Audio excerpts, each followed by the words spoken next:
Please can you clap for Dr. Godber Tumushabe? He is our keynote speaker. He has in the past employed me in research, but he does many things including teaching law at Makerere University. Because of his vast experience and knowledge, we asked him, and I want you to join me in thanking him for accepting to be our keynote speaker. And because of what I said earlier, I will now unleash Dr. Godber Tumushabe onto you for this presentation. Thank you very much.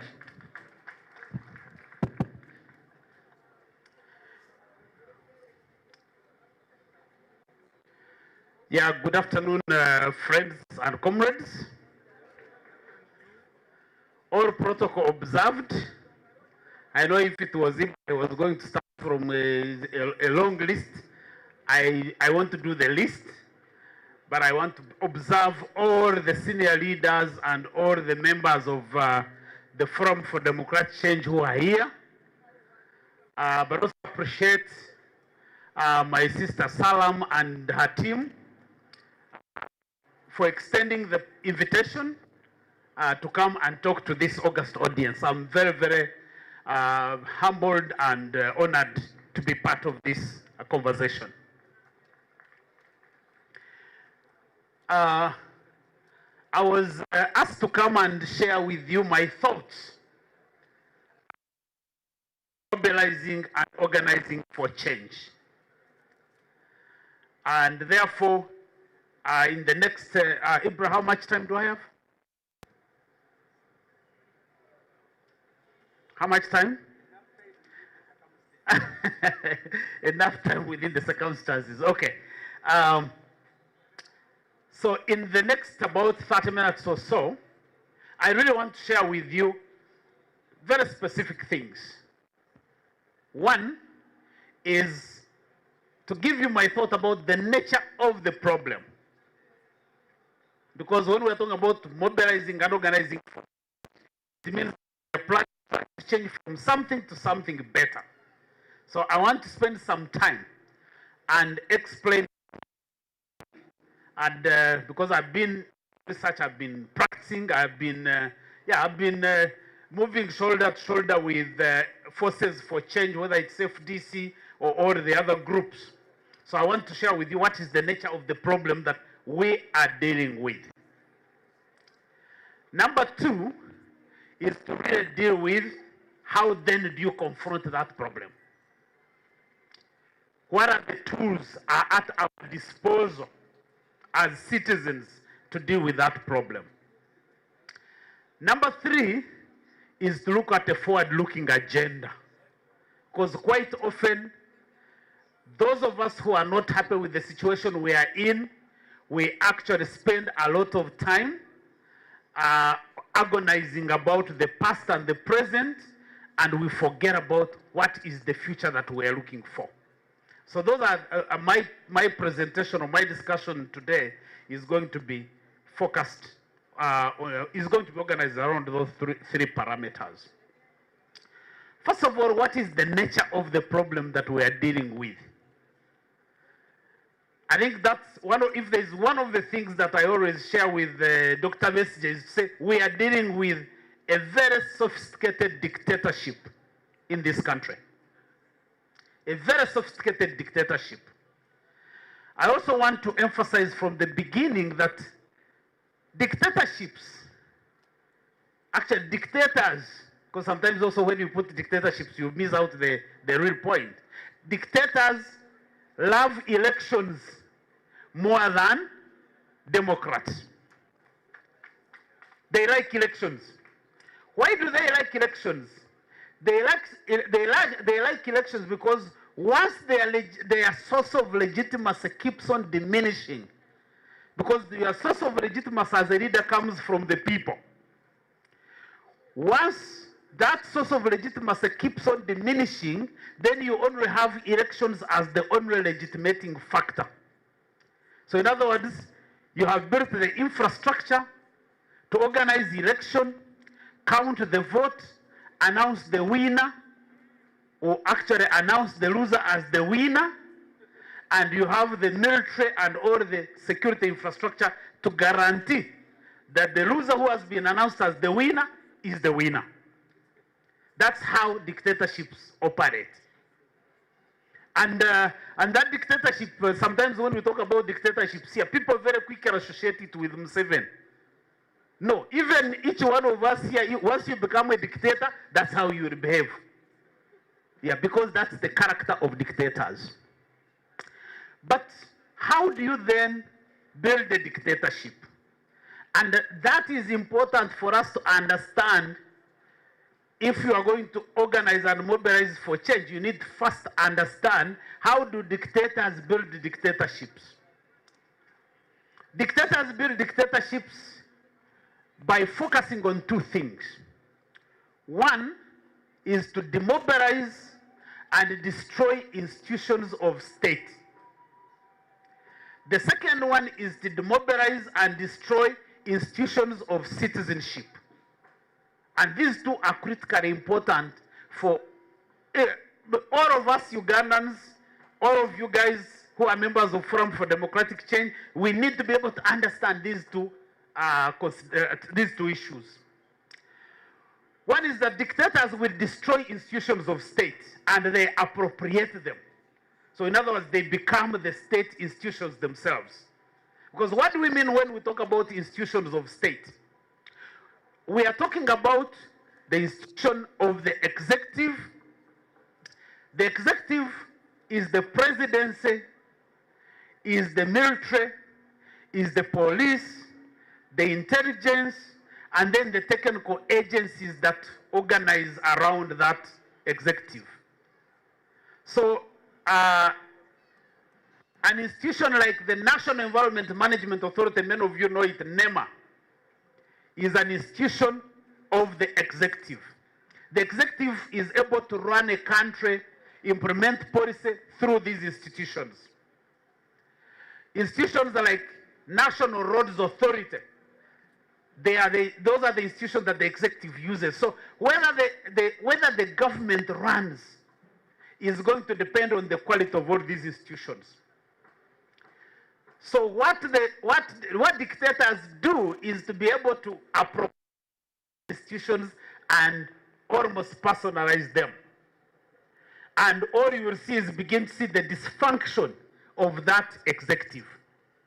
Now, I'm sure that all of you here agree with me that the executive of the state of Uganda is basically largely dysfunctional because it has been only monopolized and personified in President Museveni.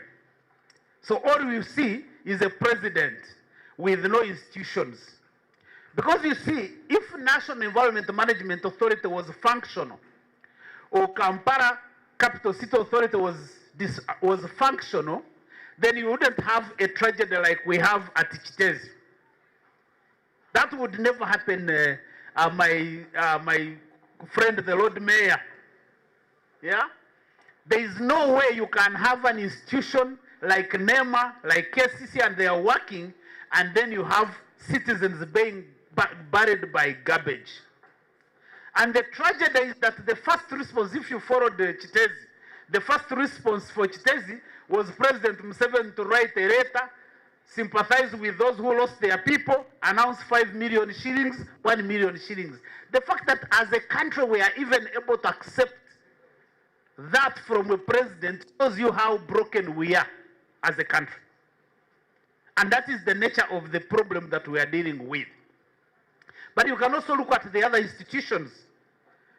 The police. You ask yourself, do we have a Uganda police force now? The intelligence, does the intelligence work for Uganda? The military. And the unfortunate thing is that all these institutions, they have very professional, committed, patriotic men and women. But what it means to destroy the institutions of states is that individuals that are aligned to a single person called the dictator become the main active elements in those institutions, and then they are able to appropriate those institutions that work for an individual. That's basically, that's why you find that you can have the security agencies abduct ordinary citizens and there is nobody who is accountable because all those institutions have been captured.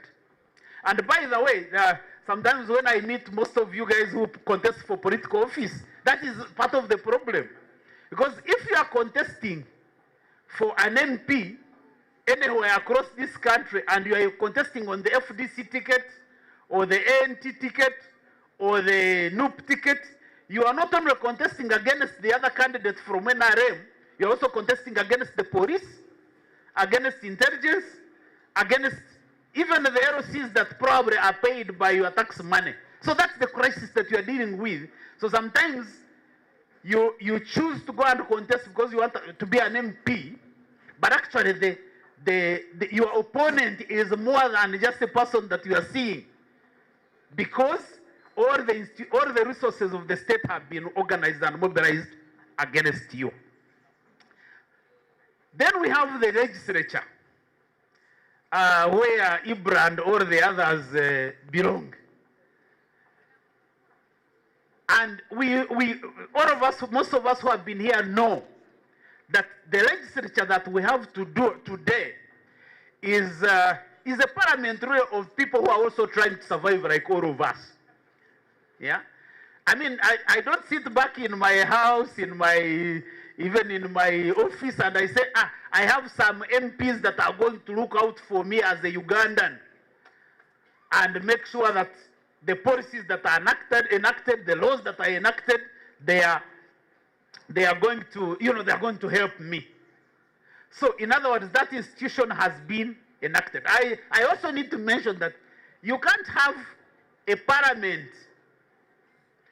where a speaker is accused of robbing money from Ugandan taxpayers, and the speaker is sanctioned internationally, she can't travel, and still you keep that person as the speaker. That only demonstrates you the brokenness of the system that we have.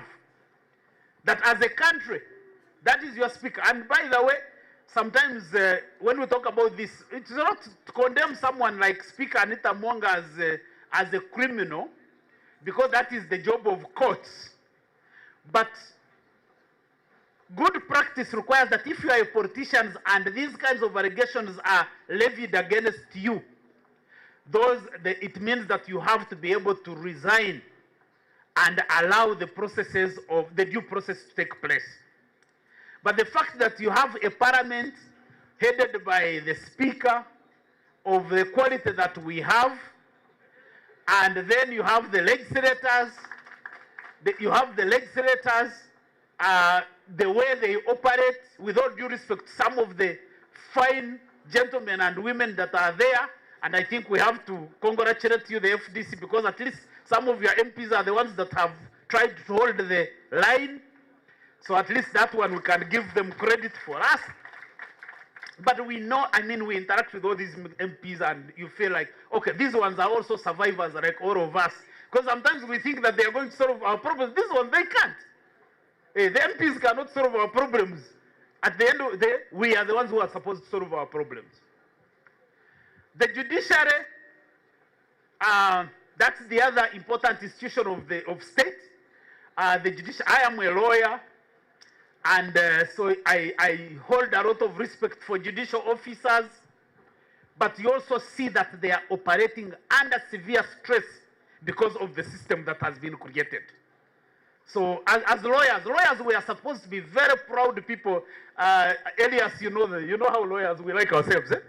We consider ourselves serious, we consider ourselves courageous, but then you look at I was talking to people, I said, this judgment that came out on the what do you call it? You call it which award?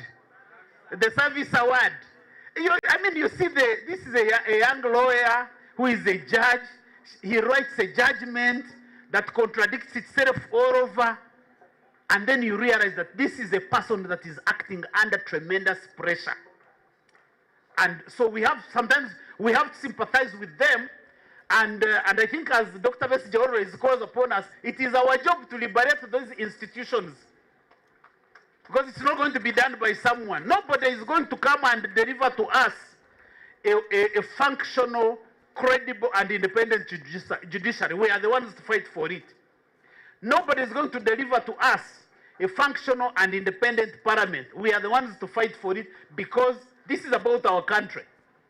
This is about our country, and the fight you guys have been leading really is something that we have to be able to build on and strengthen. So what has happened today is that President Museveni has basically effectively demobilized and appropriated the institutions of state, that they actually work for him rather than work for us. That's I mean, anybody who does not appreciate that must be having a problem that needs to be investigated. Yeah, because you need to look at it this way, that one of the things that I do in my research is that I do research on education.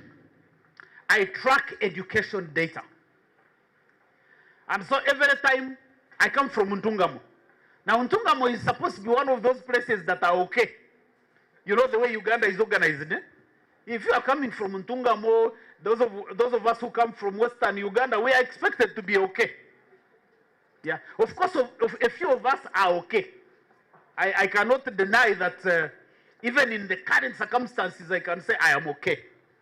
So in other words, I have the luxury, or a few of us have the luxury of sitting back and relaxing, because we don't have to worry about these problems or people facing problems. But some of us were brought from backgrounds that you can't sit back. Just because you are a successful lawyer, you have some money. Normally it is not even a lot, but we pretend that we have a lot of money. And then you sit back and say, I'm okay. So every time I've gone to Ntungamo, I go and look at the children around the village. All the kids are scattered all over the village. Then you ask yourself, but if all the children have gone to school because of universal primary education, then these ones come from where? So I had to go back and start looking for those children. So when you go to the Uganda Bureau of Statistics, statistical abstract, Government of Uganda publishes the data of the children who have enrolled in P1, and they track them up the point when they complete P7. So you can see how they are progressing. So I have been compiling that data so I can share with you, which I have done with many government official colleagues of mine, that between 1997, when universal primary education was introduced, and 2022, when the current cohort of primary school children who are in P1, between that period, there are over 26 million children that did not reach primary 7. I don't know if you know of that data. More than 26 million children. This is more than half of Uganda's population. So ordinarily, in a country that is comprised of serious people, you would imagine a government would even resign. A government that has no capacity to look after its children has no business being in government. But you look at all this data and you realize we are not actually addressing the problem. And recently, because I do coffee farming these days, recently I was working on my farm. And I had over 285 people turn up to work on the farm on a single day. And then I realized all those children that have dropped out of school, they are the people who showed up on the farm. Because they are all P3, P4, P5. So we are dealing with a very real problem, and that the current government has no capacity at all to solve. So in other words, the organization that we need here is how do you move past the current quagmire that we have to go into the future. I always describe Museveni as a good leader past prime time. In other words, all of us as human beings will have our own weaknesses. So President Museveni has weaknesses. But he has also done tremendous things that we can give him credit for. But definitely, these are not his times. He can only bridge to the future, but he can't be our future. Because the challenges that we face today are much, much bigger than the kind of personality that he is. And let me add this. One of the things, if you want to see that President Museveni has really gotten tired, that you realize when he comes to address the nation, he's talking about the state of the nation, and the speech can be about Pan-Africanism. And, I mean, you have children that are not going to school. You have mothers that can't access health care. You have farmers that can't access credit, but you are talking about Pan-Africanism. It means that you have really lost touch with the reality on the ground, and actually you are trying to shift the debate. Because the debate that is, the issues that affect us as a people, you no longer have solutions, so you have to divert the debate and debate other things that are not relevant to us. Because Pan-Africanism is important. We would all be happy if Africa was united, was united, but those of us who do research know that that story starts in Lagos in 1980 up to now. So we have to deal with the problem that we have now. Secondly is how the institutions of citizenship have been demobilized, because that is the other pillar of a strong state. And dictators normally focus on demobilizing institutions of citizenship. So what are the institutions of citizenship? These are institutions that aggregate the interests and the power of individual citizens. These are called institutions of citizenship. So in other words, citizens who are actively political, they organize in form of political parties. So political parties become institutions of citizenship. You are able to aggregate your interests, but also aggregate your power. Ugandans organize in form of culture and tradition. So the institutions of culture and tradition are other forms of citizen organizing. So the kingdoms, the chiefdoms, they are important institutions on how we organize to be able to resist forms of dictatorship.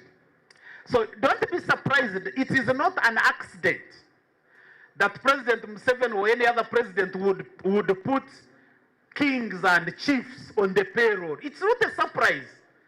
Unless you are not paying attention. As long as the person pays you a salary, you don't have any capacity to be able to challenge him or her. And in other cases, you'll find that even those kingdoms and chiefdoms they are demobilized and disorganized, because you'll find a chief coming up here and say, I'm a king. Another one, I've also been plotting to go and I think if I mobilize with Dr. Besja and others, we can create a temporal kingdom. That's where I'm supposed to be a king. But essentially the point is that dictators like us when we are divided. And they will invest money, they will invest intelligence resources to make sure that we are disorganized. And that's what you will see, because that's normally what happens. In Uganda, we are organized around religion, religious institutions. So citizens can organize as Catholics, as Protestants, as Adventists, as Muslims, and the rest.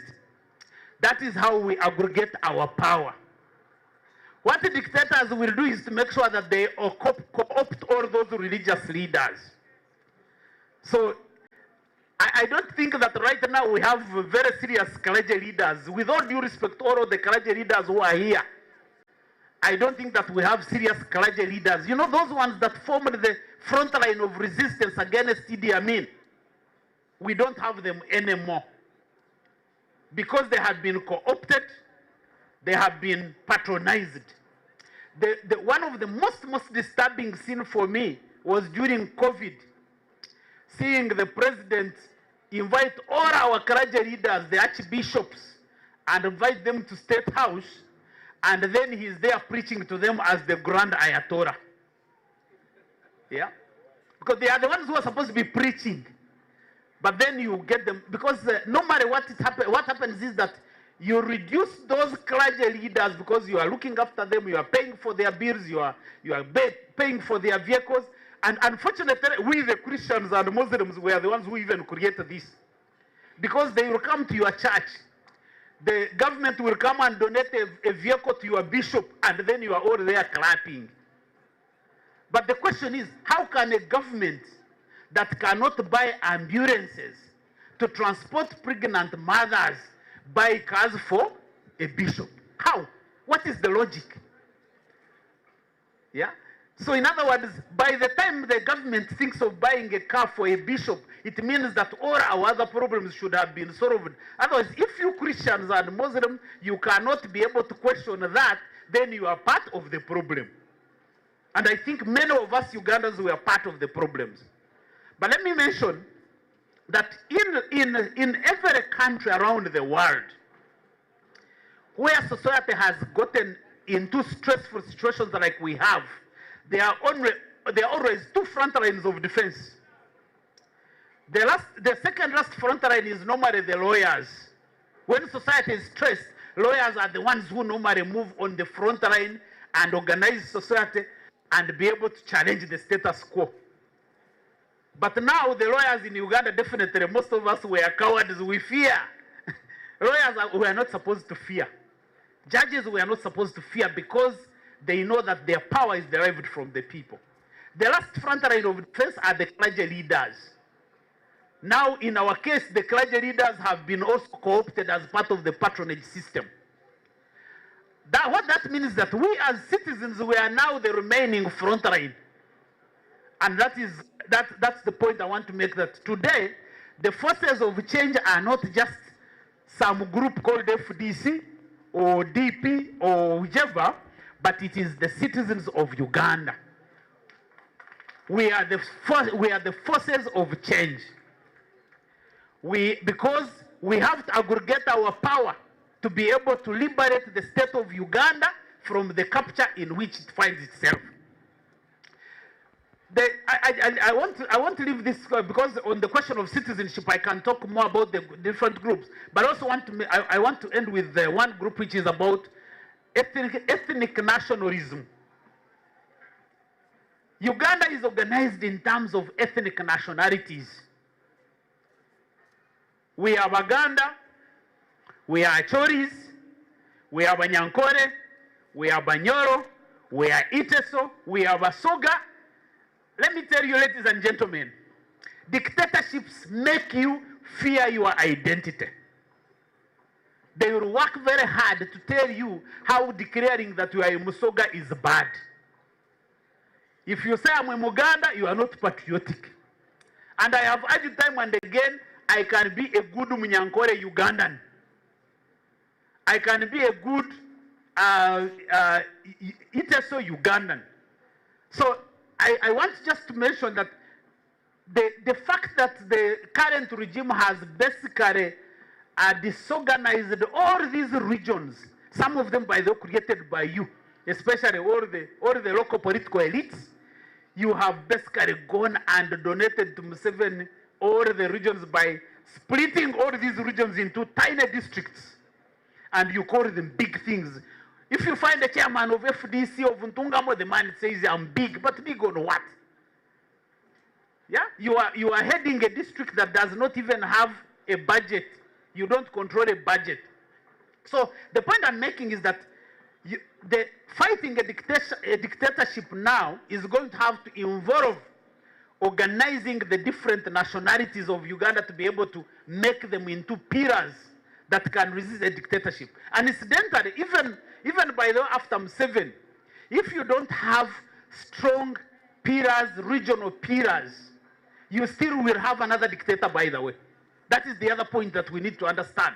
Because sometimes we feel like if Museveni left, our problems are solved. No, they want to be solved. We have to build the structures that are able to resist a dictatorship. So in other words, my point is that the future Uganda that we desire as a generation is going to be negotiated among nationalities of Uganda I don't think that there is any other way. Nobody should tell you a lie that some men and women of wisdom are going to come and solve our problems unless we are involved ourselves.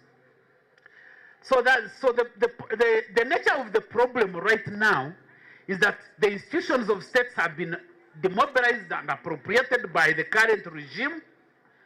The institutions of citizenship have been demobilized and destroyed, and therefore we are all scattered. The fights that we find in groups like FDC, like NUP and others, these are just consequences.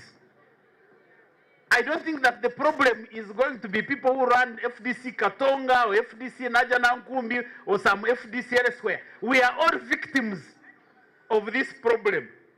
And we need to be able to begin to identify ourselves as the victims and begin investing in changing our situation. And that's why I would want to talk about the issue of enlarging the problem. Sometimes,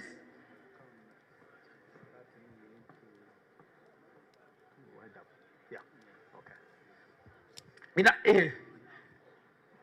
minutes I can wind up. Yeah. So in other words,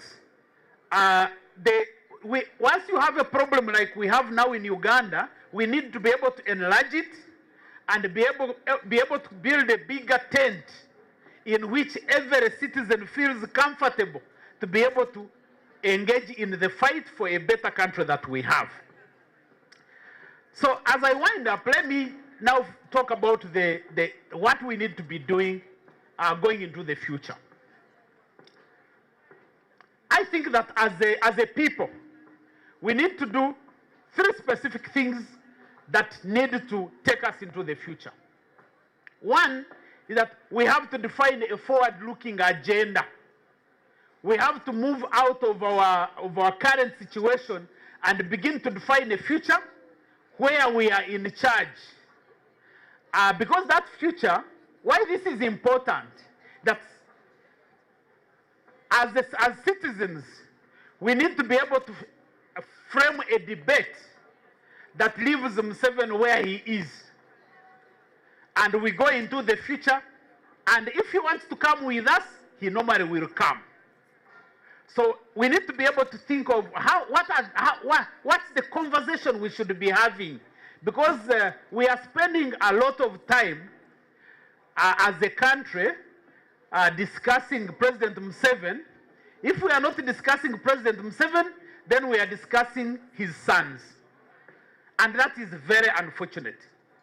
So FDC can be the party that helps us to move beyond this discussion of the individuals and focus on a policy, content-driven discussion about how do we provide a quality education for our children, how do we provide a quality health care for our people, how do we make sure that the economy works for everybody, how do we make sure that we are able to make interventions that make the environment more adaptive so that it doesn't destroy us the way it's doing. And normally that kind of politics is not very easy, because the people who want to control you and manage you are going to keep on drawing you back into discussing the current situation. So you have to have a leadership. You have to have a team of thinkers that are not really doing just the real politics, but they are thinking about the future and make sure that the organization is discussing how the Uganda of the future is looking like. Because all the young people that I see here, they are really not bothered about the Uganda of the 70s and the 80s that most of us lived. They are worried about the future that we are building for ourselves and for our children. So the question is, or the point is that FDC, as a party, needs to invest in being the leader that shapes the debate of the future. My view is that if you do that, then the Ugandans who are yearning for change, Ugandans who are yearning for a different future, they will definitely be attracted to a discussion like that one. Number two is that we need to be able to build organizations that are embedded in these structures that have been captured by the regime. Are we engaging the Uganda police, the officers and the officers of the Uganda police, the officers of the men and women in the UPDF, the intelligence? Are we structured as an organization to be able to make sure that we win the trust of all these people to see that actually the fight we are involved in is their fight?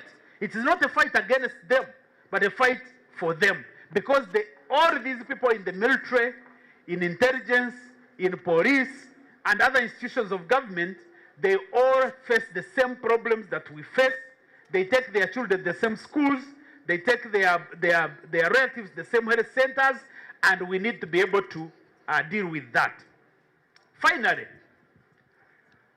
is how we move past the differences and the conflicts that we have, the fights that we have as citizens. I think as a country now, we are still lacking the leadership that moves us beyond the petty fights that we have, whether it is within political parties. Those fights exist within the civil society. They exist within academia, because some of you guys who are engaged in politics, you are always really bashed that because the FDC, they are fighting amongst themselves. These ones are fighting themselves. Let me tell you guys, don't be embarrassed, because those fights are taking place everywhere. In every segment of our society, those fights are happening. And all we need to do is get an organization like FDC, which has been here and it has been tested, and let it take the charge and lead and be able to begin to enable us as a people move past our petty differences so that we can focus on the long-term strategy of transforming our country and building a country that works for everybody, that accommodates everybody. Finally,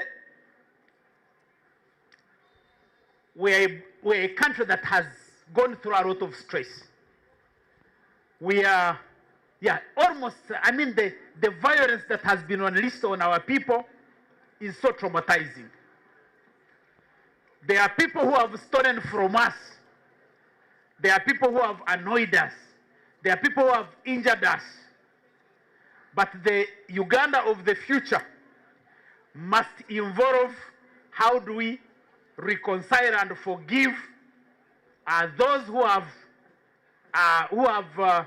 treated us unfairly, so that we can shift Uganda to the future. I think that I would want to appeal to the FDC and the leadership to be the one, for the FDC to be the one that enables us to begin to have that conversation of how do we accommodate people who have treated us badly, because people have been treated very badly in this country on all sides of the aisle. But then for us to be able to build the future that we want as a country, we have to be able to find ways of accommodation of these people. How do we make sure that, can President Museveni come and address the FDC? Would you allow him to come and address the FDC, or you would just shout him down? So I am hoping that moving forward, we need to carry the message that says, President Museveni, your time is up. And I'm sure he also knows it. Yeah, he knows the time is up. Well, yeah, he's even said it actually. But also when you see how he's really also trying to touch here and there, he no longer has a coherent agenda of how to take this country forward. And probably, probably, of course, he's also he's an elder statesman. He has done his part. I want you guys to acknowledge that Museveni has made his contribution. There are many people that I always, when I meet many NRM people, let me just end with that. I meet many NRM people. They are my friends. All of them look at Dr. Besigye and say, this man is a problem. He doesn't want to leave power. How come he has not left FDC? And I tell them, I said, one thing, we can all claim everything. But I'm now 56 years, and I've been around. I keep on telling them, I said, I don't think that as of now, there is no single individual who has contributed to the democratization of Uganda as Dr. Besigye. Well, you can love him or hate him, you can do what, but you know, these are people who are consistent. People who analyze the problem and you can see it. So it's the same thing that I say of President Museveni and say, this man, no matter his deficiencies, because all of us have deficiencies, he has made his contribution to Uganda, but we all have to encourage him to just let go, and so that we can move into the future, because I think he is now the blockage to us moving into the future. And we have to be able to encourage him. Even in your organization, you have to be able to figure out, how do we recognize that this is a gentleman who has done his part, he has done very many good things. We can overlook the bad things because we want to go into the future. And I want to leave you with a message that says, as a country, Uganda is a beautiful country. It's an endowed country. We have the capacity and the potential to create the best good for the biggest percentage of our population, and that's what we should focus on. So I want to leave you with a message to say, let's look at the future. All the challenges that we have faced in the past and up to today, they are just challenges. Let's figure out how to overcome them and move into the future where we say we are moving as Ugandans. As you always say, one Uganda. Thank you very much for listening.